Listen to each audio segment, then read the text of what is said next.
शदादकोट peoples party जे MA ने खुर्शीद मंजूरीदो शदादकोट पहुची government degree college शदादकोट जो दौरो कयो। दौरे दौरान हुन कॉलेज जे इंटरमीडिएट सेक्शन जी क़दीम इमारत जे ज़बून हालत जो जाइज़ो वरितो ऐं जॾहिं त हिन ग्रेजुएट सेक्शन में कंप्यूटर लैब ऐं पार्क जो इफ़्तिताह पिणु कयो।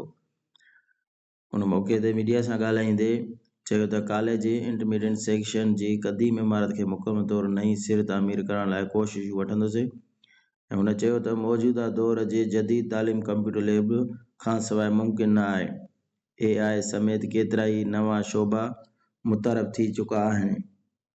असां जेकॾहिं तालीम इदारनि ऐं डिजिटल ज़रिए न वधाया त घणियूं पुठिते रहिजी वेंदासीं। तंहिं करे हिन कॉलेज में घणो कुझु बहितर करण ऐं नवाण पैदा करण जी ज़रूरत आहे।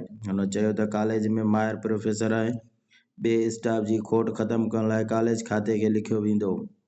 शागिर्दनि खे बि घुर्जे त हू कॉलेज में पंहिंजी हाज़िरी खे यकीनी बणाइनि।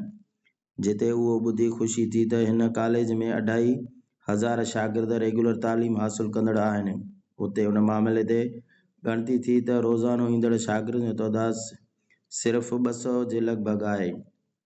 तालीम जे वाधाए लाइ असां चूंडियल नुमाइंदा उस्तादनि, शहरी अॻुवाणनि, शागिर्दनि ऐं संदसि वालिदैन खे गॾियल किरदारु अदा कंदे ज़िमेवारियूं निभाइणियूं पवंदियूं। उन मौक़े ते रीजनल डायरेक्टर कॉलेज अहमद बख्श भुट्टो, प्रिंसिपल प्रोफेसर ख़ालिद हुसैन खटियाण ऐं ॿिया पिणु मौजूदु हुआ। गुलज़ार अहमद चांडियो, कोशिश डिजिटल, शदादकोट।